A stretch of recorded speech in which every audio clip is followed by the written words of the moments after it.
নমস্কার দর্শকবৃন্দ, আমি কৃষ্ণকান্ত সিনহা শিলচর নিউজে আবার আপনাদের সবাইকে স্বাগত জানাই। ইম্পর্টেন্ট গুরুত্বপূর্ণ কয়েকটা খবর নিয়ে আসলাম, সঙ্গে থাকবেন। ভিডিওটা দেখার সঙ্গে সঙ্গে চটকা লাইক কমেন্ট কষা করবেন যাতে সবার কাছে গুরুত্বপূর্ণ খবরটা পৌঁছে যাক। দর্শকবৃন্দ, চাকরিরও কয়েকটা খবর আছে। প্রথম আমি চাকরির খবরটা আমি আপনাদেরকে দিয়ে দিই।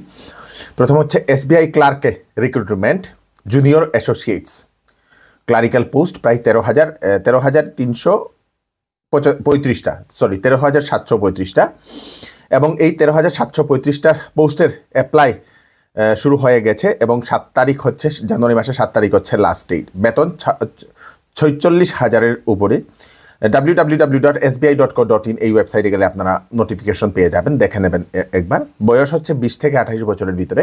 SC STর জন্য 5 বছর এক্সট্রা, ওবিসির জন্য 3 বছর এক্সট্রা, পিডব্লিউবিডির জন্য 10 বছর এক্সট্রা ছাড় দিয়ে দেওয়া হয়েছে।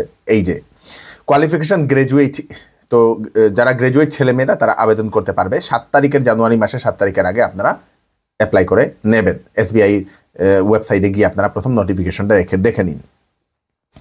আরেকটা চাকরি হচ্ছে নিউ ইন্ডিয়া অ্যাসুরেন্স কোম্পানি লিমিটেডে 500 জন অ্যাসিস্ট্যান্টের পোস্ট।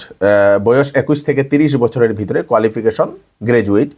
অ্যাপ্লাই লাগবে ফি 850 টাকা। SC ST PWDর জন্য শুধু 100 টাকা লাগবে। newindia.co.in এই ওয়েবসাইটে গেলে আপনারা নোটিফিকেশন দেখবেন।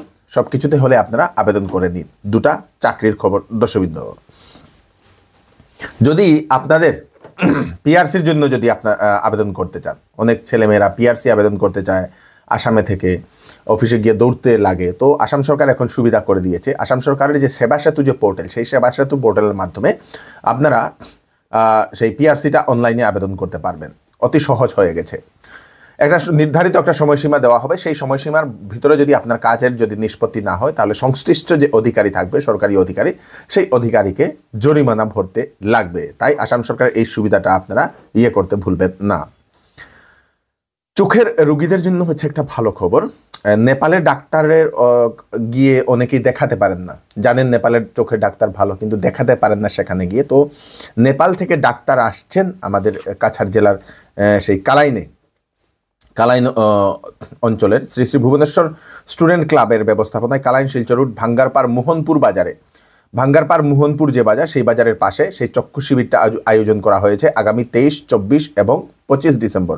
অর্গানাইজ করেছে শ্রী শ্রী ভুবনেশ্বর স্টুডেন্ট ক্লাব। তো নেপাল থেকে চক্ষু ডাক্তাররা সেখানে আসবেন। সকালবেলা 9টা থেকে সেখানে রুগী দেখা হবে ওনারা জানিয়েছেন, এবং ভিজিট রেখেছেন ওনারা 400 টাকা। ফোন নাম্বার দিয়ে দেওয়া হয়েছে, আপনারা বিস্তারিত প্রথম জেনে নিন। 8752816297। আরেকটা নম্বর হচ্ছে 700-257-2456। এই দুটা নম্বরে কল করে আপনারা বিস্তারিত জানতে পারবেন। সেখানে জনসাধারণ আগামী 23, 24, 25 3 দিন ব্যাপী মোহনপুর বাজার সংলগ্নে নেপাল ডাক্তারদের নিয়ে একটা চক্ষু শিবিরের আয়োজন করা হয়েছে।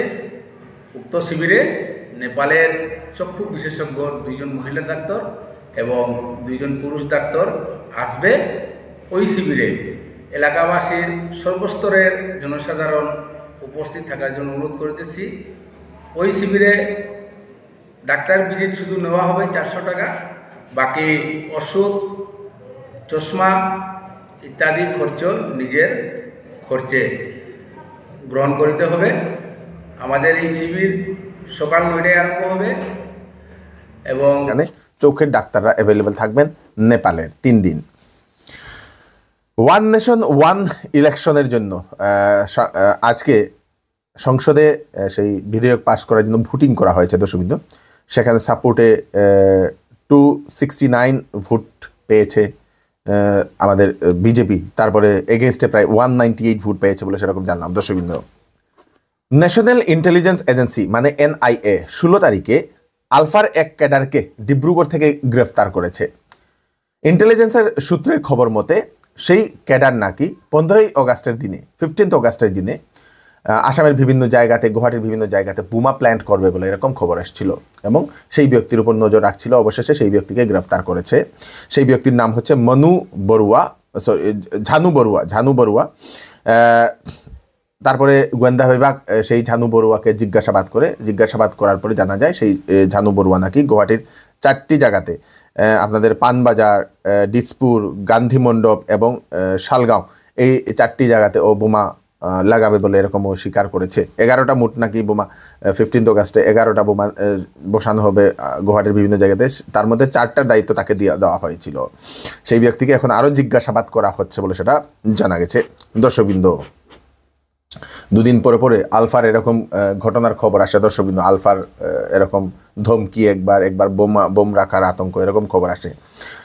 শ্রীভূমি জেলার পাথারকান্দির আকাইধুমে 2টি বাইক এবং একটি স্কুটির মুখোমুখি সংঘর্ষে প্রাণ হারান একজন ব্যক্তি এবং চারজন আহত হন গুরুতরভাবে।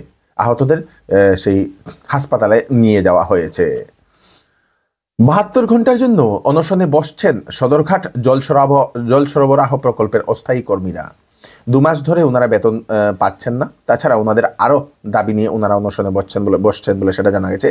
ওনাদের বেতন কম, ওনাদের বেতন বৃদ্ধি করা, নিয়মিত করা, ওনাদের চাকরিটা, বিভিন্ন সরকারি যে ফ্যাসিলিটি সেই ফ্যাসিলিটিগুলো দেওয়া, এই দাবিগুলো নিয়ে 18 ডিসেম্বর সকাল 8 ঘটিকা থেকে 21 ডিসেম্বর সকাল 8 ঘটিকা পর্যন্ত 26 জন অস্থায়ী কর্মীরা অনশনে বসবেন বলে সেটা ওনারা জানিয়েছেন। শিলচরের ফাটকবাজারে চৌধুরী টেক্সটাইল নিয়ে এলো বিবাহ এবং শীতের বাম্পার কালেকশন। 8,999 টাকার কেনাকাটাতে পাবেন bed cover with pillow cover. 14,999 টাকার কেনাকাটা করলে পাবেন সেলো কোম্পানির ডিনার সেট।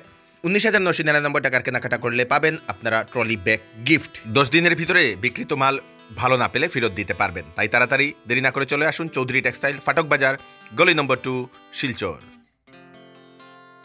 ওয়েডিং সিজন উপলক্ষে শ্যামসুন্দর জুয়েলার্স আপনাদের জন্য নিয়ে এলো HUID সার্টিফাইড হলমার্ক গহনার নিত্য নতুন কালেকশন এবং সঙ্গে পাচ্ছেন সোনার গহনার মজুরির উপর 40% ছাড় এবং ডায়মন্ডের উপর 15% ছাড়। এছাড়াও এখানে পাবেন পুরাতন সোনার বিনিময়ে নতুন গয়না নেওয়ার সুযোগ। তাড়াতাড়ি চলে আসুন Shyamsundar jewellers, central road, Silchar. শিলচরের ডিস্ট্রিক্ট এলিমেন্টারি এডুকেশন অফিসের সামনে বিক্ষোভ প্রদর্শন মিড ডে মিল কর্মীদের। ওনাদের বকেয়া বেতন পরিশোধ করা সহ 10,000 টাকা ওনাদের বেতন করার দাবি নিয়ে, নিয়মিত বেতন করা, সরকারি কর্মচারীর স্বীকৃতি প্রদান সহ অন্যান্য দাবি নিয়ে বিক্ষোভ প্রদর্শন করেছেন।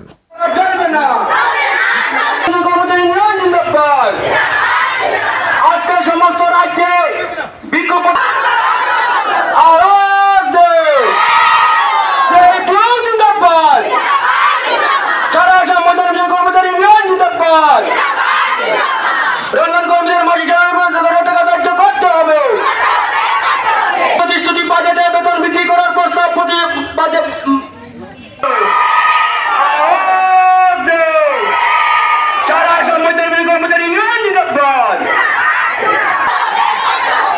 কাজের বিনিময়ে মজুরি বৃদ্ধি করতে হবে।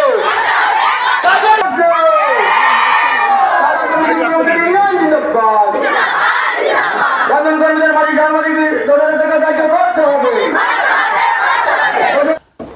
কাছাড় জেলার কালাইন বাজারের মুন্নি হোটেলে রাত্রে চুরি করার সময় ঢুকে যে সময় একজন ব্যক্তি, সেই ব্যক্তিকে হাতে নাতে ধরা হয়। ভাটগ্রামের কুখ্যাত চুর মনি বলে সেটা জানা যায়। হোটেলের টিন কেটে সেই চুর সেই হোটেলের ভিতরে ঢুকে, তারপরে স্থানীয়রা খবর পেয়ে মালিককেও খবর দেন। মালিক এবং মানুষ এসে সেই চুরকে হোটেলের ভিতর থেকে ধরতে সক্ষম হয়েছে। আচ্ছা, টিন ভাঙে না নি? হ্যাঁ, টিন ভাঙে এইখান থেকে এইদিকে ঢুকছে। আর বারণের সময় তার বারণের সময় তো এইদিকে মানে বাইরের সময় ওই যে ভাঙিছে। আচ্ছা, পিছন দিকেও মানে লাগা রুমের মানুষ পিছন দিকে গেছে, আমরা সামনে থেকে দরজা খুলছি। আর এই সাইডে তো জুয়েলারি এরা বাইরেছে, এখন যাচ্ছে কোনো দিকে যেতে পারে না। ওদিকে সাইড মানে মাথা ঢুকাইছে, ওই যে ভাঙ্গা টিনের দিকে লাগিয়া তার ওইটা কাটছে, মাথা কাটছে না নি?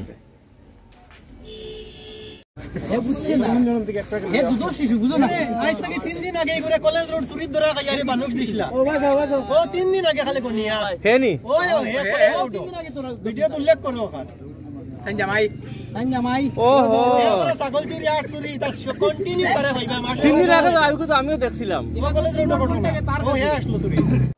কাছাড় জেলার কাঠিগোড়ার লাঠিমারা, সেই লাঠিমারাতে মোহাম্মদ আলী মজুমদারের মৃত্যুর অভিযোগ ভারতমালা রাস্তার উপর পরিবারের লোকেরা উঠালো। দর্শকবৃন্দ, সেই মোহাম্মদ আলী মজুমদার নাকি হার্ট অ্যাটাকের কারণে মারা গেছে এবং সেই মোহাম্মদ আলী মজুমদারকে ভারতমালা প্রজেক্টের জন্য সেই জোর জবরদস্তি করে উঠানোর জন্য কম্পেনসেশন দেওয়া হয়নি বলেও সেই পরিবারের লোকেরা এরকম অভিযোগ করেন এবং সেই সব চিন্তা করে মানসিক চাপে পড়ে হার্ট অ্যাটাকের কারণে মারা গেছে বলে সেই পরিবারের লোকেরা এরকম অভিযোগ করছেন। নোটিশ ছাড়াই তাদেরকে উঠিয়ে দেওয়া হয়েছিল বলে সেটা সেই পরিবারের লোকেরা সেরকম অভিযোগ করেছে। তো এই হচ্ছে আজকে স্পেশাল আপডেট, তাড়াতাড়ি 11টা আপডেট দিয়ে দিলাম, সবাইকে পাঠিয়ে দেবেন যাতে সবার কাছে পৌঁছে যাক। আমি কৃষ্ণকান্ত সিনহা আবার নতুন আরেকটি ফ্রেশ আপডেট নিয়ে আবার আপনাদের সবার সামনে ফিরে আসবো। ততক্ষণ আপনারা সুস্থ থাকবেন, সেফ থাকবেন, ধন্যবাদ।